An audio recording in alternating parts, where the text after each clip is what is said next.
आरंभ है कालिया स्कॉलरशिप बा कालिया छात्रवृत्ति। नमस्कार फ्रेंड्स, स्वागत करुच्ची आपण माननकु पुणी थरे एक नुआ वीडियो को। तो आज ए वीडियो रे मु आपण माननकु जणैबी जे क्यों स्टूडेंट माने कालिया स्कॉलरशिप पई आवेदन करि परिबे एवं कोन सब एजुकेशनल क्वालिफिकेशन थिबा आवश्यक एवं केते कोन लास्ट डेट रहिछि आवेदनर सब किछि ए वीडियो रे डिस्कस करिबा। तेणु वीडियो को लास्ट पर्यंत देखिबे। चैनल नुआ तो चैनल को सब्सक्राइब कर दियंतु। आ ए सब जे कथा मु आपण माननकु जणैबी एटा धरित्री ई पेपर रु देखि कि आपण माननकु जणैबी। तेणु वीडियोटी को लास्ट पर्यंत देखंतु, सब किछि आपण माने जानि परिबे।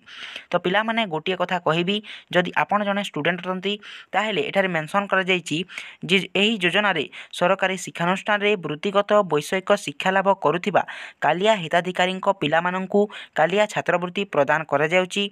तो एठारे मु आपण माननक पई सब किछि पढी देउछि।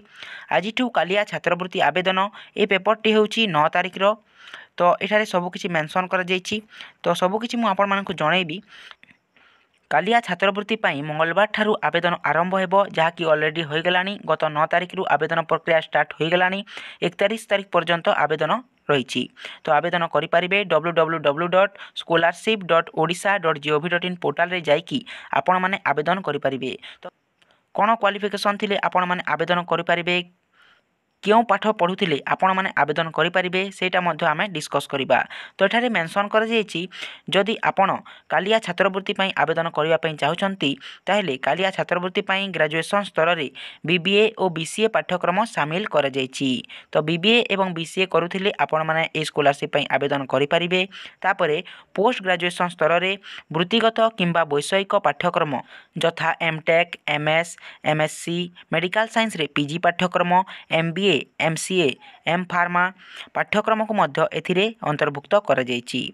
सेही भली पीएचडी पाठ्यक्रम को कालिया छात्रवृत्ति रे शामिल करा जायछि एवं एहा संपृक्त तालिकाभुक्त पीजी पाठ्यक्रम अंतर्गत होइथिबा आवश्यक। तो एई सब पाठ्यक्रम रहिछि। जदि एई सब भितरु आपण कोनोसी टीवी रे पाठ पढुछंती ताहेले आवेदन करि परिबे।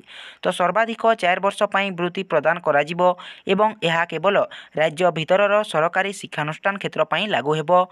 राज्य तथा राज्य बाहरर प्रीमियर सरकारी शिक्षानुष्ठान जथा NIT, IIT, IIM, AIIMS, ICAR, IARI, IVRI, CIFE, NDRI, IISER, NISER आदि शिक्षानुष्ठान रे वैषयिक किंबा वृत्तिगत पाठ्यक्रम को एथिरे अंतर्भुक्त करा जायछि। ए जो पाठ्यक्रम विषय रे आपण माननकु मु जणैली, एथिरे कोनोसी भी जदि आपण माने पाठ पढुछंती ताहेले आवेदन करि परिबे। आउ जो रहिला बीए, बीएससी, एमएससी जदि एथिरे पाठ पढुछंती ताहेले आपण आवेदन करि परिबे कि नाही से विषय रे एथिरे मेंशन करा जाय नाही। तेणु वेबसाइट को विजिट करिकि आपण माने भलो भाबे पढंतु। आ मु मध्य वेबसाइट को जिबी एवं भलो भाबे जाइकी सेठारे देखिबी जे ए विषय रे कोन मेंशन रहिछि। सब किछि आमे नेक्स्ट वीडियो रे डिस्कस करिबा। तो फ्रेंड्स, आजिरो वीडियो रे केवल एतिकी। जदि आपण माने अधिका जानिबा पई चाहुछंती ताहेले वेबसाइट को विजिट करंती, जहा कि रहिछि scholarship.odisha.gov.in पोर्टाल। तो आपण माननकु नेक्स्ट वीडियो रे मु देखाइबी। आमे डिस्कस करिबा जे केमिति आपण माने आवेदन करिवे। तो रहूछि फ्रेंड्स, आजिरो वीडियो रे केवल एतिकी। आशा करिछि आजिरो वीडियोटी आपण माननकु भल लागिथिबो। जदि भल लागिछि ताहेले वीडियो गोटे लाइक करिवे। चैनल नुआ तो चैनल को सब्सक्राइब करि पाखर थिबा बेल आइकन को ऑल रे प्रेस कर देबे, एमिति नुआ नुआ इन्फॉर्मेटिव वीडियो सर्वप्रथमे देखिबा पई। तो पुणी देखाबा एमिति एक नुआ इन्फॉर्मेटिव वीडियो सह। से पर्यंत जय जगन्नाथ, वंदे मातरम।